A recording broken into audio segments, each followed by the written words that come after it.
Very much, Presiding Officer, and I very much welcome the opportunity to respond to this vitally important debate. And I do want to place on record my thanks to Pauline McNeill for tabling the motion and to the many speakers who have made a valuable contribution this afternoon. And also pay tribute to members who have worked together on a cross-party basis to support the POA Scotland in their quest. I very much agree that 68 is too late, and as members will expect, I do meet with the POA and will continue to do so.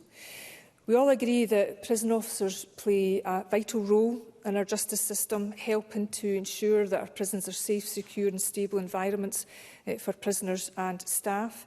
They are very much hidden in plain sight. They are a hidden part of our criminal justice system, and I think the more that we can do together to show the nature of their work, the nature of the challenges and the value of their work to the general population in Scotland, the better. In my tenure as Cabinet Secretary for Justice, I have taken the opportunity to visit every prison in Scotland, and I have seen the dedication, professionalism and engagement from prison officers. And whether it was in my past as a prison-based social worker or my present as a Justice Secretary, I have seen them working in a way that is person-centred, inclusive, trauma-informed, rights-based and every day that makes a difference to people's lives. And I was always struck, but not surprised, by the words of an individual in custody in HMP Greenock, quoted in a recent HMIPS report, when they said that staff have been exceptional in helping me through my sentence. All the staff are wonderful and easy to speak with. This is my first time in prison, and I have felt supported at each step of the way. And of course, Audrey Nicholl spoke to the work of the Good Prison Officer project, where people with experience of incarceration spoke very powerfully in their personal testimonies about how prison officers have helped them turn their life around. Presiding Officer, the Scottish Government and the Scottish Prison Service fully recognise that prison officers work in very challenging environments and at times put themselves in danger and at risk. We have a high and rising prison population, and behind the numbers, as members have accurately reflected, there is increasing complexity. Whether that's the increasing numbers in custody with links to serious and organised crimes, challenges around drugs and psychoactive substances and increased demands for social care due to an ageing prison population. And the Scottish Government and partners across the justice sector, including SPS, we are fully committed to tackling these issues and reducing the impact and harm caused. And you'll be relieved, Presiding Officer, I'm not going to repeat the content of the two previous statements I've made to Parliament on these matters. But I very much recognise that prison officers carry out front-line operational duties, including control and restraint, until the state pension age, which is due to rise to 68. And this is hugely challenging and carries with it significant stresses and strains. And of course, the Scottish Prison Service take the safety and security of its staff extremely seriously. It is a matter that I discuss with the SPS on a regular basis in terms of staff well-being. And SPS provides support to staff to remain at work in meaningful employment when they cannot undertake full contractual role, including workplace adjustments and redeployment to alternative roles across the organisation.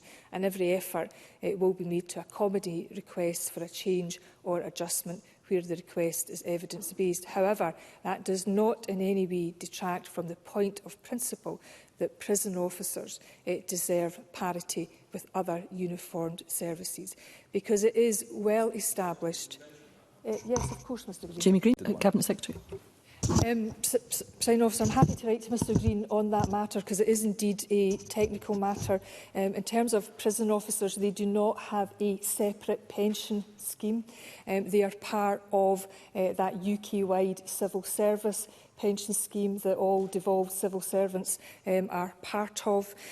What I would say that was deeply regrettable is that the Hutton Review, in my opinion, what it did not take account of was the 1952 Prisons Act that said that prison officers should have equal protection and privileges and rights and authorities as that of police officers.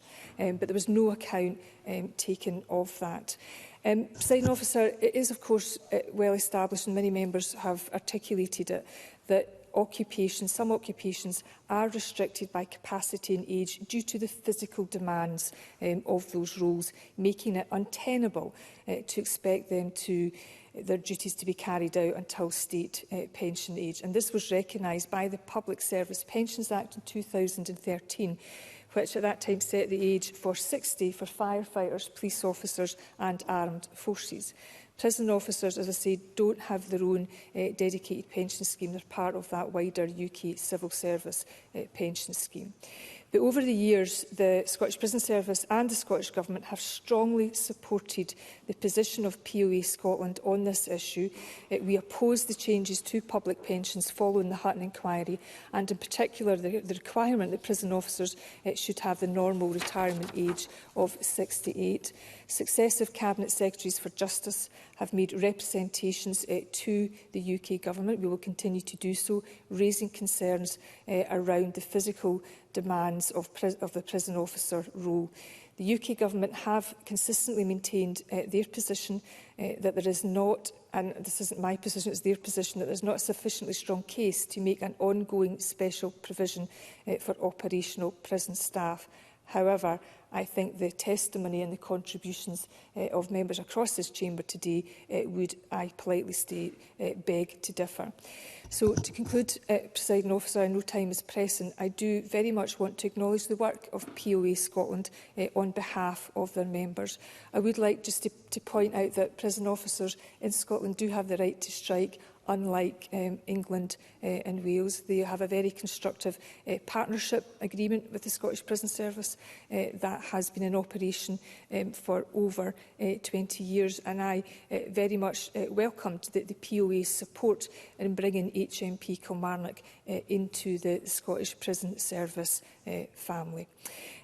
I would just end, Presiding Officer, by reiterating the great value that we place in the work that prison officers do to keep our prisons safe and stable. Their commitment and dedication makes a difference to people's lives every day, and I just want to put on record yet again just how much that I appreciate everything they do. Thank you, Cabinet Secretary.